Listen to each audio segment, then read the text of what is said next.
anyone who has a bit of a heart and a bit of knowledge on environment in order to understand that this is a very important area. الناس مع الهور واعتماد الهور على الناس واعتماد الناس على الهور.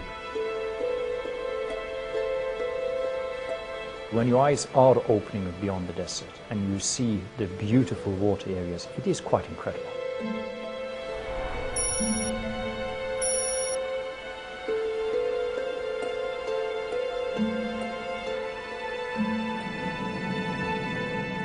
In January 2010, the Ministry of Oil in Iraq awarded Shell a 45% shareholding as operator in the Mejnoon oil field, with Petronas owning 30% and the Iraqi state partner, the Misan Oil Company, owning the remaining 25%. It is one of the largest oil fields in the world, estimated to hold about 38 billion barrels of oil. Mejnoon, of course, is one of these super giant elephant fields. It is located in the south of Iraq, in Basra. It's in the border with Iran. It is located in the area where there is a need for significant development going forward. We have been busy. Last 3 years we have been building facilities, we are putting it in place, and we should shortly be ramping up production to the next level. One of the many unique challenges facing the project team has been the clearance of explosive remnants of war left behind from the Iraq-Iran war of the 1980s. And the other challenge, of course, has been really to mobilize local contractors to do the work, getting the local employment in place, making sure that we have all of the levers necessary to be able to do this in a sustainable manner. Drilling has commenced, and the construction of the central processing facility is well underway.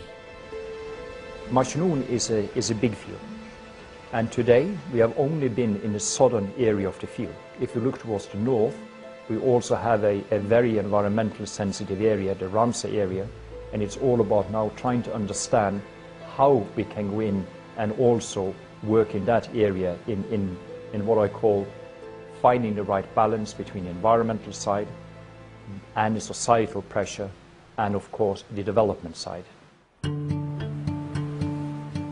The ancient civilizations and city-states that grew out of this rich and fertile land, known as Mesopotamia, are among the earliest known non-nomadic agrarian societies.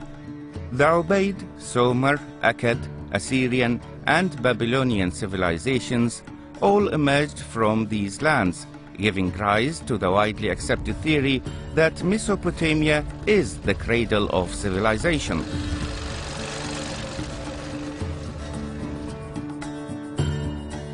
The two great Mesopotamian rivers, the Tigris and the Euphrates, converge in southern Iraq in a complex of shallow freshwater lakes, marshes, and seasonally inundated plains, making up the largest river delta in the Middle East, known as the Mesopotamian Marshes, or individually called the Central, Hammar, and Al-Huwayza Marshes. Historically, the collective marshes covered an area of over 20,000 square kilometers and were not only home to huge populations of birds and other wildlife, but also the marsh Arabs. But since the 1970s, this once great ecosystem has been in decline. The Tigris and the Euphrates are among the most intensively dammed rivers in the world. Water used for agriculture upstream has prevented water flow into the marshes. But the most significant impact has been the massive and deliberate drainage works implemented in the early 1990s, following the Second Gulf War. In fact, it is estimated that by the time Saddam Hussein's regime ended, 90% of the original marshland had been destroyed, often reduced to a salt-encrusted dust bowl.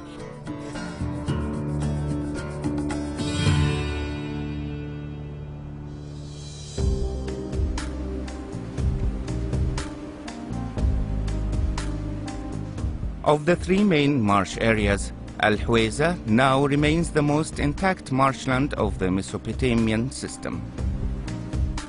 وللعلم هور الحويزة هو الهور الوحيد اللي ما قدر صدام يجففه. ما قدر يجففه لأنه كانت مياه الكرخة تجي من إيران وتغذيه، ما يقدر يقطعها.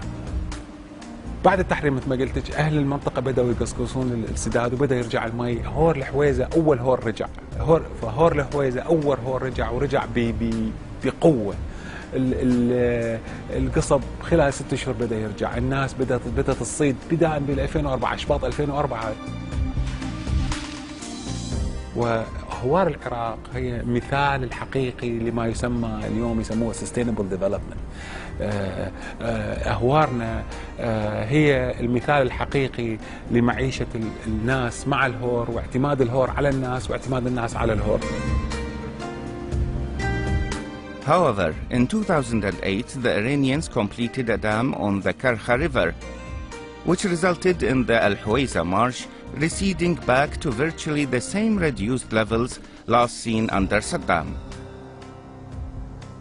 هور الحويزة هو الحكومة العراقية أعلنته منطقة رامسار، يعني تعهدت دوليا بالحفاظ على هذا الهور.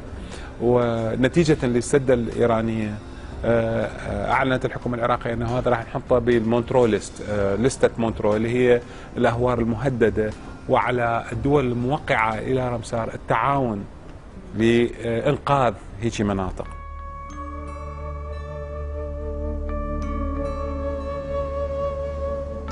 The boundary of the Al-Huwayza marshes, Ramsar site, which was designated a wetland of international importance by the Iraqi government in 2007, overlaps with the northern half of the Mejnun oil field.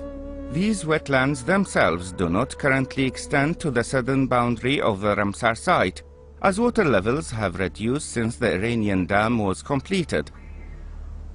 However, water levels can vary significantly year on year, and the reeds forming the marshes would return quickly if water was present. It's against this sensitive backdrop that Shell needs to operate. Let me be absolutely clear. Until we know what to do, we haven't done anything. And I think that's an important statement. In other words, today in the north of the field, you will not find any facilities, you will not find any pipelines, you will not find any equipment. None of that has taken place so far, for the simple reason that we wanted really to try to understand what we're dealing with first. And in order to understand what it is dealing with, and ensure it works to the highest international environmental standards and does the right thing, Shell has commissioned a biodiversity action plan. The biodiversity action plan is a program that we are running and put in place in order to understand how the Al-Huwayza marshes works. The work being carried out over a full year in order to capture seasonal changes is being undertaken by Mot McDonald in conjunction with a local NGO called Nature Iraq.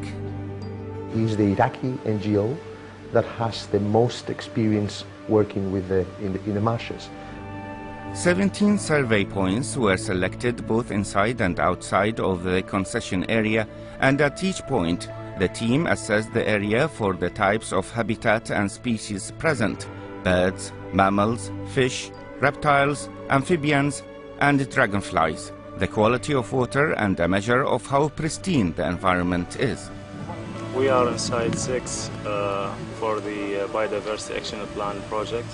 I'm trying to do plant classification, and for the plants that I cannot identify, collect samples and press them and take them to the lab and try to use some botanical keys to identify these plants.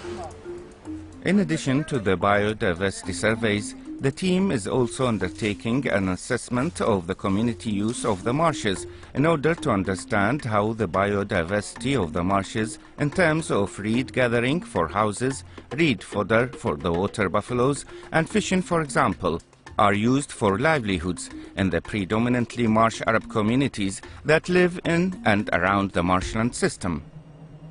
Nature Iraq's work is still ongoing, but they are gaining valuable insights into the condition of the marshes and its peoples. In some places, the marshes show indications that the quality of the marshes is good. At survey point 15, a variety of dragonflies have been found, which suggests that the area could be low in pollution. And in other areas, the surveys have thrown up some interesting surprises.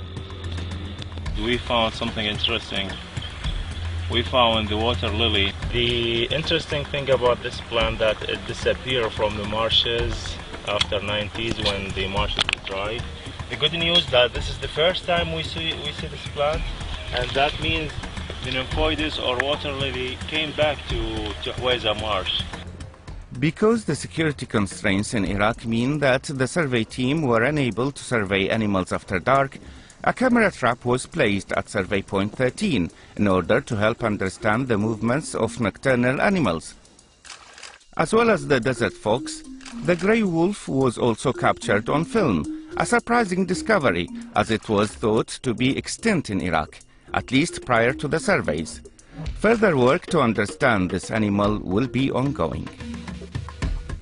However, in other places the picture of health in the marshes is not so good, as the availability of water and the stresses on the local communities remain a problem. والله وضعنا استاذ موزي يعني كلش وضعنا حيل تعبان. احنا تدري عيشتنا على الهور، ناس على الهور عيشتنا، يروح من الهور يعني تصير معاناتنا حيل تعبان. الله وكيلك. Fish catch at the market surveyed in the area remain small, and in some areas local marsh Arabs travel significant distances with water buffaloes to collect reeds for use and sell. There are a number of initiatives being investigated by the Ministry of Water Resources in Iraq, but it is likely that in the short term at least, the Hawaiza marshes will remain an area under stress without more water.